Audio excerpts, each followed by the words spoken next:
তোমার ওই 3 মাসের বাচ্চা মুসাকে ওই জ্বলন্ত চুলার মধ্যে ঢুকায়ে দিয়ে রেখে দাও, তুমি ভয় পাইও না, আমি আল্লাহ তোমার ছেলেকে হেফাজত করব। মুসার মা কয়, আল্লাহ যখন বলছে আমার চিন্তা কি, দিয়েছে ঠেইলি 3 মাসের বাচ্চাকে জ্বলন্ত চুলার মধ্যে দিয়ে আবার চুলার মুখ ঢেকে রেখেছে। পুলিশ ঢুকে বলতেছে এই বাড়িতে কোনো বাচ্চা আছে নাকি? বলে এই যে 9 বছরের বাচ্চা না 11 বছরের বাচ্চা নাম মরিয়ম। বলে আমরা মেয়ে বাচ্চা খুঁজতেছি না, ছেলে বাচ্চা। বলে এই বাড়িতে ওই একটাই বাচ্চা। টেস্ট করে খোঁজাখুঁজি করে চলে গেল, ডায়েরিতে উঠে গেল এই বাড়িতে কোনো ছেলে সন্তান নাই। এইবার পুলিশ যখন চলে গেল, মুসা নবীর মা চিৎকার করে কাঁদতে লাগলো, মাবুদ গো, বিদেশে বিপাকে যার বেটা মারা যায়, পাড়া পড়শি না জানিতে গো, জানে আগে তার বাপ আর মা। আরে মাহফিলের যারা যুবক ছেলেরা বসে আছো, একদিন রাগ করে তুমি খাও নাই, তোমার মাও সারাদিন খায় নাই। তোমার বাবা জিজ্ঞাসা করে স্ত্রীরে, তোমার মুখটা শুকনা কেন বলো তো? বলে আমি সারাদিন পানিও খাই নাই। বলে কেন? আমার ছেলেটা রাগ করে সারাদিন খায় নাই, আমি মা চিন্তা করেছি আমার সন্তান যদি না খেয়ে মারা যায় আমিও না খাবো না। তোমার কান্দনে তোমার মা কেঁদেছে, তোমার শুকনা মুখ দেখে তোমার মা কেঁদেছে, তোমার অসুখ সারে না, তোমার মা রোজা মানতি করেছে। বলো তো কয়টা ছেলে তোমার মা যে না খায় কাঁদতেছে, আর তুমি কেন কান্দো না? মা চিৎকার করে কাঁদতেছে, মেয়েটাকে বলছে, মা তোর ভাই তো পুড়ে কয়লা হয়ে গেছে, একটু কয়লা নিয়ে আয়, একটু বুকের সাথে ধরি, আমার ছেলেটা চলে গেল। বলছে মা আমি পারবো না। কাঁদতেছে, মা আমি পারবো না। মেয়েটা কাঁদে বলে আমি পারবো না। বলে যা মা। মা বলছে তুই যা, মেয়েটা বলছে আমি পারবো না। শেষ পর্যন্ত মুসা নবীর মা চিন্তা করলো, এক কাজ করি। বলে কি? আমি কয়লাগুলো নিয়ে এসে এক জায়গায় পুঁতে রাখি, কেবল চামচ একটা নিয়ে কয়লাগুলো তুলবে। চুলার ঢাকনিটা উঠাইছে, বয়স কত মনে আছে? কত? 3 মাসের ছেলে মুসা নবী জ্বলন্ত চুলার মধ্যে বসে মুস্কি হাসে আর কয়, মা চোখের পানি মুছে ফেলো গো মা, দেখো দেখো আমার লোমের আগা পর্যন্ত পুড়ে না। ক্ষমতার মালিককে কোন পীরের পাও জড়ায় ধরে লাভ নয়, একমাত্র আল্লাহই হলো ক্ষমতার মালিক। বন্ধুগণ, ভাইরা আমার, মুসা নবীর মা কয় মেয়েটাকে যে, মা কি তোর ভাই একটা মহামানব। সুবহানাল্লাহ। বলে কিরকম? বলে জ্বলন্ত আগুনে যখন পুড়ে নাই তখন তোর ভাই আর কেউ মারতে পারবে না, আমাদের কষ্ট করতে হবে। বলে কি? তোর ভাই মাঝখানে ঘুমাবে, আমি এক পাশে তুই এক পাশে, আমি যখন ঘুমাবো তখন তুই জাগবি, আর তুই যখন ঘুমাবি আমি তখন জাগবো। এইভাবে ছেলেটাকে পাহারা দিলে ছেলেটা মারতে পারবে না। মুসা নবীর মা ঘুমাই, বোনটা জাগা আছে, বোনটা ঘুমাই, মা জাগা আছে। এইবার বোনটা ঘুমায় আছে, বোনটা জেগে আছে, মা ঘুমায় গেছে। আল্লাহ তাআলা স্বপ্নের মধ্যে বলে, মুসার মা গো, তুমি যে প্ল্যান করেছো এই প্ল্যান অনুযায়ী তোমার ছেলেকে বাঁচাইতে পারবা না, চারিদিকে শত্রু আর শত্রু। আমি আল্লাহ বলছি, কাল সকাল বেলায় তুমি একটা কাঠমিস্ত্রি ডাকো, সিন্দুক একটা বানাও, সিন্দুক একটা বানিয়ে তোমার ছেলেকে সিন্দুকের মধ্যে ঢুকায় দিয়ে তালা মেরে নীল দরিয়ায় ফেলায় দাও। মনে রেখো আমি আল্লাহ বলছি, ভয় পাইও না। যে আল্লাহ আগ জ্বলন্ত আগুন থেকে তোমার ছেলেকে বাঁচায়, নীল দরিয়া থেকে আমি আল্লাহ বাঁচাবো ওয়াদা দিলাম। স্বপ্ন দেখি চুপচাপ ভোরবেলায় উঠে বসে আছে, ভাবতেছে এ আবার কোন কথা। আমি মেয়ে মানুষ, কোথায় কাঠ মিস্ত্রি, কোথায় সিন্দুক বানাই, কোথায় খুঁজবো, কোন বিপদে পড়লাম এই বাচ্চা নিয়ে। এই স্বপ্ন দেখে ভাবতে ভাবতে বাড়ির গেটে এসে এক লোক কয়, মা কিছু বানাবেন নাকি গো মা, মা কিছু বানাবেন নাকি, মা কিছু বানাবেন নাকি। মুসা নবীর মা কয়, আমাদের দেশে তো কোনো ফেরিয়ালা আসে না। কি ডা এত সকালে, আপনাদের দেশে ফেরিয়ালা আসে না? মাছ নিবেন গো, তাজা মাছ। দেখা গেল যে পয়সে দুর্গন্ধ হয়ে গেছে, আসে না ফেরিয়ালারা? মাছ নিবেন গো। কেবল মুসা নবীর মা ভাবতেছে আমি কাঠমিস্ত্রি কোথায় পাই, মেয়ে মানুষ কোন দেশে আছে কাঠমিস্ত্রি তাকে জানে। স্বপ্ন দেখে বিছানায় বসে ভাবতেছে, আর একজন ফেরিওয়ালা এসে বলতেছে মা কিছু বানাবেন নাকি। কি ডারে দরজা খুলে দেখে লম্বা চড় এক পাগড়িওয়ালা এক লোক। বাবাজি আপনি এত সকালে চিল্লাচ্ছেন, আপনি কি? বলে মা আমি কিছুই না, আমি কাঠ মিস্ত্রি। সুবহানাল্লাহ বলে, আরো আসতে বলে কি মিস্ত্রি? আপনি কি কি বানান বাবাজি? বলে মা কেউ যদি কোনো বাচ্চা নিয়ে বিপদে পড়ে, ওই বাচ্চাকে নীল দরিয়ায় যদি কেউ ভাসায় দেয়, এ ধরনের যদি কোনো কেউ বাক্স বানায়, তাও আমি বানাইতে পারি। মুসা নবীর মা কয়, আমি যা স্বপ্নে দেখতেছি বাবাজি তাই বলতেছে। বলে বাবাজি শোনেন, কথা জোরে বলা যাবে না, আমি বাচ্চাটা নিয়ে খুব বিপদে, একটা সিন্দুক বানাইয়ে দিবেন, নদীতে ভাসায় দিব। লোহা নিয়ে আসেন, কাঠ নিয়ে আসেন, নেন।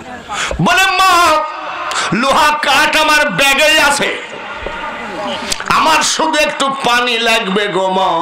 পানি কি করবে কোন তো? কি ধার দিবে? বাটাল। আপনাদের দেশে কি কয়? বাটাল কয় না, বাটাল ধার দিবে। মুসা নবীর মা বাড়ির ভিতরে পানি আনতে গেছে, এসে দেখি কাঠমিস্ত্রি সিন্দুক বানায় নিয়ে বসে আছে। কি গো বাবাজি, আপনি যে বললেন পানি লাগবে, আমি পানি আনতে গেলাম, আর আপনি যে কাঠ সিন্দুক বানিয়ে নিয়ে বসে আছেন। মা আগেরই কিছু ধার ছিল বাবারে, জীবের কি সাধ্য আছে গুনে পড়ে তাই বলা, সায়ামার কখন খেলেন কোন খেলা। মা আপনার পছন্দ হয়েছে? বলে হ্যাঁ, সিন্দুকটা আমার খুব মনের মতন হয়েছে বাবা। লোহার দাম কত, কাঠের দাম কত বলো? বলে মা মানুষ যখন ঘোর বিপদে পড়ে, আর আমি যদি ওই বিপদে কোনো জিনিস করে দিই, তার ধরুন একটা টাকাও নেই না। যে শোনো বাবাজি একটা কথা শোনো। বলে কি?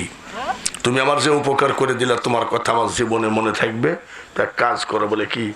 তো আমার ছেলেটা নিয়েই বিপদ, কিন্তু আমার টাকার অভাব নাই, এই লাও টাকা। বলে না মা, টুপলা টাবলি বানছে, টুপলা টাবলি বানতেছে, কোথায় টাকা লাও? বলে না আমার টাকা লাগবে না। টুপলা বেঁধে কেবল কান্দে উঠাইছে। বলে বাবাজি কাঠের দাম নাই, নাই নিলা, লোহার দাম নাই, নাই নিলা, তোমার মজুরিটা একটু নেও। যাচ্ছে আর কয় মা গো মজুরিও লাগবে না। বলে বেটা তুই কে রে, এত উপকার করলি, মজুরিও নিলি না, কাঠ লোহার দাম নিলি না, তোর নামটা একটু বলে যা, আমি যখন দোয়া করব তোর নাম নিয়ে দোয়া করব। কাঠ মিস্ত্রি রে তোর নামটা বলে যা, কাঠ মিস্ত্রি ডাক দিয়ে কয় মা গো দোয়া করা লাগবে না, আমি দুনিয়ার কোনো মানুষ নই গো মা, আমি হলাম জিবরাইল ফেরেশতা।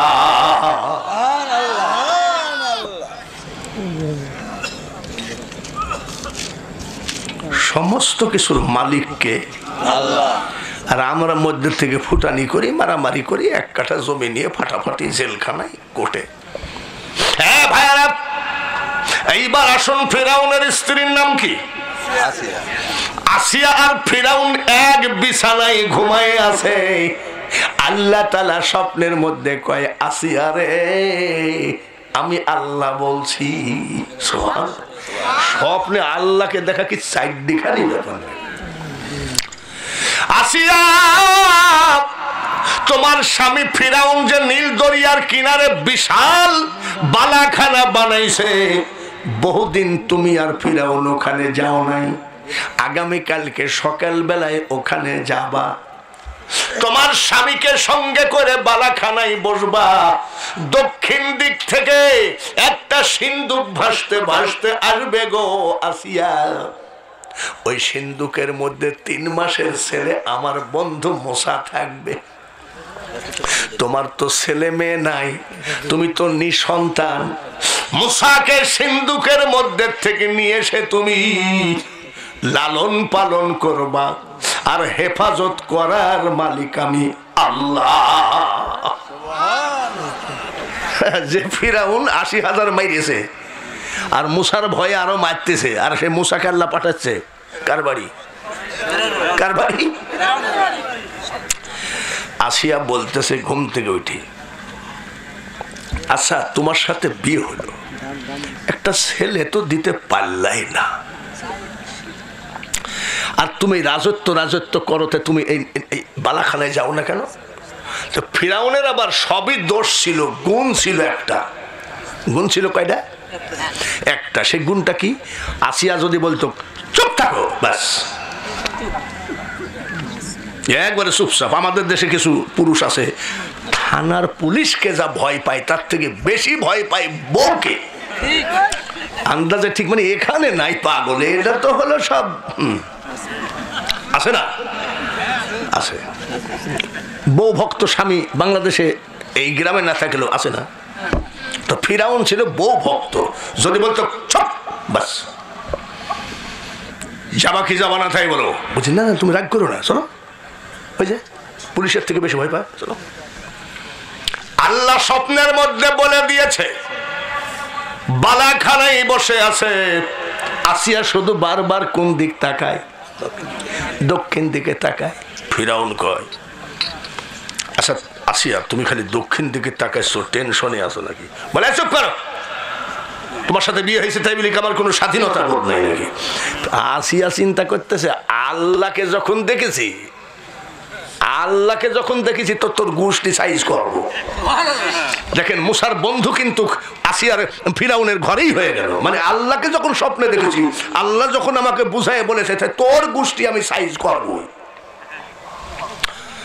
তো বলছে না এমনি বলছি। বলে আমি তাকালে তোমার কি? বলছে না তুমি খালি ওই দিক তাকাইছো। আস্তে আস্তে সিন্ধুক ভাসতে ভাসতে এসে কিনারায় লাগলো, যেখানে বাঘের ভয় সেখানেই আসিয়া ডাক দিয়ে কই স্বামী গো, ওই দেখো সিন্ধুক একটা হাজির। ফিরাউন কয় মনে হয় টাকা পয়সায় আছে, এ চোরের লোভের শেষ নাই, সিন্ধুকটা খুলো তো। সিন্ধুক ধরতে যায়, দূরে চলে যায়, কোনোভাবে আসে না, আবার কিনারায় লাগে, ধরতে যায়, দূরে যায়। আসিয়া কয় সরো, বাদশাগিরি দেখাও, এটা সিন্ধুক। যেই আসিয়া ধরতে গেল, সিন্ধুক এসে আসিয়ার হাতে লাগলো, দুজন উঠায় সিন্ধুক উঠাইলো। বলছে ফিরাউনকে বলছে তুমি এক কাজ করো, তালাটা খোলো। ফিরাউন কিন্তু 450 বছর বাঁচছে। ফিরাউন হায়াত পাইছে কত? ওকে জাতা জোয়ান নাকি? 450 বছর হায়াত পাইছে, আর সেই ফিরাউন এত বড় জোয়ান তালা খুলতে পারে না। আসিয়া বোঝা হারা তালা খুলতে পারে না, আবার মস্তানি করে, তাই আসিয়া আস্তে করে তালায় হাত দিয়েছে আর মনে মনে কয় বিসমিল্লাহির রহমানির রহিম। তালা খুলে গেছে, সিন্ধুক উঠায় দেখে কয় মাসের বাচ্চা। মুস্কি মুস্কি হাসে আসিয়ার দিকে তাকায়। ফিরাউন কয় এই সেই মুসা। বলে কে বলেছে? বলে এইডি অরিজিনাল মুসা। তুমি এই সাওয়ালকে মাইরিয়ে দেখো, তোমার কপালে খারাপ আছে। বলে তুমি যখন তাকাচ্ছ তখন মিটমিট করে হাসতেছে, আমি যখন তাকাচ্ছি তখন দেখছো কি গরম করে তাকাচ্ছে। আসিয়া কয় বাচ্চা গরম নজরও তাকাতে পারে, হাসতেও পারে, বাচ্চাকে দেখে ভয় করে, তুমি আবার রাজা নাকি? ফিরাউন কয় আসিয়া নদীর মধ্যে ডুবায় মারো। আসিয়া কয় বাচ্চার গায়ে হাত দিয়ে দেখ, তারপরে বুঝবি। আসিয়ার সাথে লাইন কার? জোরে বলেন মারহাবা। ফিরাউনকে ডাক দিয়ে কয় স্বামী গো, এই বাচ্চাকে যদি মেরে ফেলো তাহলে কিন্তু তোমার খবর আছে, আমি তোমাকে তালাক দিব। বলছি খবরদারের কথা বললো না, এই কথা বললো না। বলে কি করতে হবে বলো, আমি তাই করব। বলে তুমি সারা দেশে ডিক্লার দাও আসিয়া বাচ্চা প্রসব করেছে, তাহলে আমার বদনামটা ঘুষে যাক। ওই যে হাট করি বলে, ঠিক আছে। চারিদিকে খবর দিল বাচ্চা প্রসব করেছে। হাজার হাজার মানুষ বাদশার বাচ্চা দেখতে আসে। সুন্দর চেহারা, সেই রকম জোয়ান বাচ্চা। আর আসিয়া সোনা দানা রূপা চাঁদি এইভাবে মানুষকে দান করে। এইভাবে ফিরাউন কয় আসিয়া এত দান করলে তো রাজ্যে অভাব হবে। বলে চুপ করো, দান না করলে তাহলে বলবে যে পুষায়নি সাওয়াল, পুরি পরি পাওয়া সাওয়াল। কইছে এটাও তো ঠিক। আচ্ছা ঠিক আছে দেও। আসিয়া বেশি বেশি করে দিচ্ছে, তার কারণ আল্লাহ যখন বলেছে তোর গোষ্ঠী সাইজ আমি করবই। এইবার বাবাজিরা আসিয়া বলতেছে স্বামী গো, কোথা থেকে ছেলেটা আসছে, কতদিন সিন্ধুকে, ছেলেটাকে দুধ খাওয়াও, দুধ খাওয়ানোর ব্যবস্থা কর। রাষ্ট্রীয় ভাবে ডিক্লার দিল এই আসিয়ার বাচ্চাকে যে এখন বাচ্চা কার? ফিরাউনি বলতেছে মারহাবা কর। আমার আসিয়া হলো রাজরানী, আর আমার সন্তানকে যে দুধ খাওয়াবে তার সপরিবারের বেতন সরকারি তহবিল থেকে দেওয়া হবে। সরকারি টাকার লোভে যে এসে মুসা নবীর মুখে দুধ দেয়, মুসা নবী মুখ বন্ধ, কারোর দুধ খায় না। আসিয়া কয় যদি ছেলে না খেয়ে মারা যায় বুঝবি। ফিরাউন কয় আমি তো চারিদিকে চেষ্টা করতেছি, তো তুমি আমার পরে খাবো কেন? ফিরাউনের মুসা নবীর খালা দৌড়ে বাড়ি যায় বলতেছে বোন গো, আল্লাহর খেলা বোঝা মুশকিল, তোর ছেলে এখন ফিরাউনের ঘরে। বলে সর্বনাশ করেছে, আল্লাহ যে আমাকে স্বপ্নে দেখাইলো আর ওই হারামজাদার ঘরে। বলে না না, এখনো কারোর দুধ খায় নাই, পরিচয়টা গোপন কর। যাই তুই দুধ খাওয়া, তোর ছেলেকে লালন পালন কর, সরকারি বেতন হলে তোর মেয়ে মরিয়মও বেতন পাবে। চলে গেল, যাওয়ার সাথে সাথে বাচ্চা আসিয়ার কোলে। মুসা নবীর মা যাওয়ার সাথে সাথে মুসা নবী তাকায় মিষ্টি মিষ্টি হাসে। আসিয়া কানের কাছে মুখটা নিয়ে কয় বোন গো,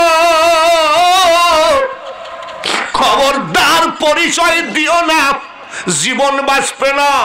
গোপনে গোপনে তোমার ছেলেকে তুমি ইচ্ছা মতো লালন পালন করো, আমার আল্লাহ স্বপ্নের মধ্যে সব আমাকে বলে দিয়েছে। এই সাওয়াল পাওয়ালের কথা মোতাবেক এমন কাহিনী ধরলাম তো দেখছি মেলা রাত হয়ে যাবে, তো সমস্যা। রাত পুয়া যাক মানে পৌনে একটা তো বাইজেই গেছে। রাজি আছেন তো? কারা কারা রাজি নাই হাত তোলেন। বাবার একজন দুই হাত তুলি খপ করে নেই। আরে ভুল তো মা বক্তারও হয়, ঠিক কিনা? এ বাবাজি এইবার মার দুধ খাইয়ে লালন পালন করে, ক্ষমতা কার? লালন পালন করতে করতে মুসা নবীর বয়স 3 বছর। কয় বছর? 3 বছর। বাচ্চাদের একটা গুণ আছে, আস্তে আস্তে বাচ্চাদের চেহারা বাড়ে নাকি? আস্তে আস্তে বাচ্চাদের যখন মার পেটের থেকে আসে তখন কিন্তু দেখতে ইচ্ছা করে না, নাক নাই মুখ নাই, কি জানি বাঁচবে কিনা, কিন্তু আস্তে আস্তে চেহারা ভালো হয় না? তো 3 বছরের বাচ্চা মাথা হাসড়াই দিয়েছে আর রাজকীয় পোশাক পরাই দিয়েছে, তো ঘরের মধ্যে ঘুরতেছে। মুসা ফিরাউন ডাক দিয়ে কয়, আসিয়া রে একটা কথা বলবো বলে কি? 3 বছর ছেলেটাকে লালন পালন করলাম, বাদশাহী খাবার খাওয়াই, কিন্তু আমি ঘৃণাই কোলে নিই নাই। আমার বিশ্বাস এটা সেই অরিজিনাল মুসা, খালি তোমার ভয়ে আমি কিছু বলি না।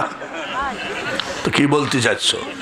বলে আমি কোলে নিই না, কিন্তু মনে চাচ্ছে একটু কোলে নিই। আসিয়া কয়, তুমি যে কোলে লাও না, মানুষ কত বদনাম করে জানো? কি বলে? বলে যদি ওর নিজস্ব ছেলে হতো তাহলে কোলে লেয় না কেন? তো তুমি কি বলো? তো বলছে না, ও বাদশা মানুষ, টাইম টুইম পায় না, তো তুমি একটু কোলে লেও। আয় আব্বা, লাভ দিয়ে আব্বা কোলে উঠেছে। কার কোলে বলেন তো? জোরে কোন? ফিরাউনের কোলে উঠেছে। ফিরাউন একটু আদর করে চুমা দেওয়ার জন্য মুখের কাছে মুখটা নিয়ে গেছে। 3 বছরের বাচ্চা একটা চড় মারার সাথে সাথে ও আব্বা, একটা বানোয়াট কথা বলছি না, একটা চিৎকার মারেছে বাপ। এই চিৎকারটা আল্লাহ তাআলা 4 মাইল পর্যন্ত পৌঁছায় দিয়েছে। সুবহানাল্লাহ। এবার বলতে পারেন গল্পবাজ বক্তা, 4 মাইল পর্যন্ত চিৎকার পৌঁছে নাকি? আমার আল্লাহ তাআলা বেইজ্জতি করার জন্য আরো এর থেকে বহু কিছু করতে পারে। কয় মাইল গেছে? সব দৌড়ে আসছে, জাহাপানা কোনো বিপদ? আসিয়া কয়, এখন বলো, তুমি তো রাজা, বলো যে মুসা একটা চড় মেরেছে, আমার মাথা ঘুরতেছে, বলো বেইজ্জতিতে। বলছে কি বলবো বলো, মানে কি বলবে তো আবার বোর কাছে জিজ্ঞেস করে। আসিয়া বলতেছে, বলো, আমার কলিজার টুকরা সন্তান আমাকে এমন একটা আদর দিয়েছে, আনন্দে আমি চিৎকার করেছি, বলো, নাহলে বেইজ্জতি হয়ে যাবা। তখন বলছে আপনারা যান। বলে না, চিৎকার করলেন কেন? বলে চিৎকার ওটা আনন্দের চিৎকার, আমাকে খুব আদর দিয়েছে। বুঝেন না, সন্তান আদর দিয়েছে, আমি আনন্দে চিৎকার করছি। লোকজন চলে গেল। ফিরাউন কই, আসিয়া লোককে তো বুঝ দিলাম রে, এটা অরিজিনাল মুসা, তাতে কোনো সন্দেহ নাই। আমার এখনো মাথা ঘুরে, আমার চোখে জুনি পোকা দেখি। কি পোকা? এক চড়ে কি দেখে? বয়স কত? এইবার আসিয়া তো আগে আল্লাহর সাথে কন্ট্রাক্ট হয়েছে, আমার বাচ্চার যদি কিছু হয় তোমার সাথে বোঝাপড়া হবে। ফিরাউন কয়, তোমার বাচ্চা নিয়ে তুমি থাকো, আমি আর কিছু বলবো না। বাচ্চার বয়স হয়ে গেল 30 বছর। মারহাবা বলেন। 30 বছর কি জোয়ান না?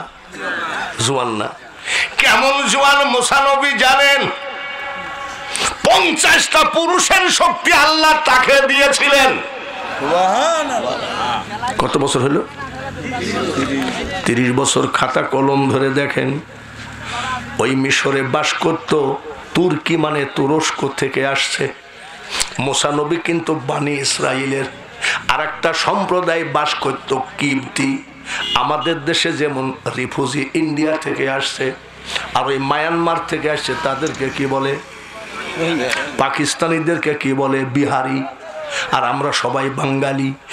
ভাইরা, মিশরে বাস করত কিবতি সম্প্রদায়। এরা হলো বিশাল বেয়াদব, সব সময় মারামারি খুন খাবারের মধ্যে থাকতো। হজ করতে গেছেন, কারা হাত তোলেন তো? হজ করেছেন? 2-1টা হাজি আছেন নাকি? আপনারা হজ করতে গেছেন? আলহামদুলিল্লাহ। হজ করতে গেলে মক্কা শরীফে দেখবেন আলকাতরার মতো মিসমিসা কালো একটা মানুষ আছে, এটাকে বলা হয় নাইজেরিয়ান। আমি কেবল হজরে আসওয়াদে চুমা দিতে পারতেছি না, তো যুবক সাওয়াল পল লাগাই দিছে একটু চুমা দেওয়া, ও তো বিশাল শক্তির ব্যাপার। তো সব ঠেলি ঠেলি আমাকে কোন রকম নিয়ে গেছে, মুখ দেব, আর এমন সময় এক নাইজেরিয়ান, সে কালো, এই যে এইরকম কালো, এইরকম না এইরকম কালো, আসে বলছে ও 10 জনকে হটাও করা কোনো ব্যাপার না নাকি তাই। আবার আমি চিন্তা করছি আমার হজ হোক না হোক, এদের গায়ে এত শক্তি, তোর এই পাছার পরে আমাকে টিপছি আমি, লোহার মতন শক্ত। নানান দেশের নানান জাতি বসেছি এক ঠায়, পাঞ্জাবি বিহারি আর বাঙালি ভাই। এইবার মুসা নবীকে আল্লাহ 30 বছরের যুবক বানিয়ে দিলেন। কিপ্তিরা মাঝে মধ্যে বানি ইসরাইলদেরকে মারতেন। 60 লক্ষ বানি ইসরাইলের বসবাস ছিল মিশরে। 60 মাঝে মধ্যে কিপ্তিরা বাজারে ঘাটে দোকান পাটে ধরে মারত, কিন্তু বানি ইসরাইলরা ভদ্র, এরা লাঠি সোটা মারামারির মধ্যে যাইতো না। কিপ্তিরা মারামারির উস্তাদ ছিল। একজন মুরব্বীকে মাইরে মাজার হাড় ভেঙে দিছে, সেটা হলো বানি ইসরাইলের লোক। এইবার কিপ্তিরা বানি ইসরাইলের লোক সব চলে গেছে রাজার বাড়ি। রাজার বাড়ি যাই বলছে, মুসা গো তুমি তো আমাদের কওমের লোক, তুমি তো বানি ইসরাইল। বলে হ্যাঁ, কি ব্যাপার? বলে আজীবন আর কত মার খাবো, কিপ্তিদের হাতে মার খাতে খাতে আমাদের জীবন শেষ। তাই নাকি? কি হয়েছে? বলে আমাদের বানি ইসরাইলের একজন মুরব্বী মানুষকে মেরে মাজার হাড় ভেঙে দিয়েছে। আপনি রাজার ছেলে, আপনি আমাদের দলের লোক, কি করবেন করেন। মুসা নবী বলছে কোন ডারে? বলে ওই যে কিপ্তি। কিপ্তিকে একটা ঘুষি মারার সাথে সাথে 16 টুকরা। কত টুকরা? মুসা নবীকে আল্লাহ কি শক্তি দিয়েছিলেন এক ঘুষিতে, আর বাকিটা ঝেড়িয়ে দৌড়। কিপ্তিরা যায় বিচার দিল প্রধানমন্ত্রী হামানের কাছে। রাজার বেটা মুসা একটা ঘুষি মারে আমাদের এক লোককে 16 টুকরা করে ফেলাইছে। এইবার প্রধানমন্ত্রী মামলা লিখতেছে। মুসা এক ঘুষিতে 16 টুকরা, মার্ডার কেস। ফিরাউনের কাছে যাই বলতেছে, ফিরাউন দুধ দিয়ে কাল সাপ পুষতেছ। বলে কেন? এই যে মুসা কি করেছে দেখো, একজনকে মেরে 16 টুকরা। তো বলছে আমি কি ওকে আমার ছেলে নাকি? এখন আসিয়ার ভয়ে তো কিছু কই না। বলে এখন কি করবো? বলে তুমি যা তা করো। বলে কেন? বলে আমি ওর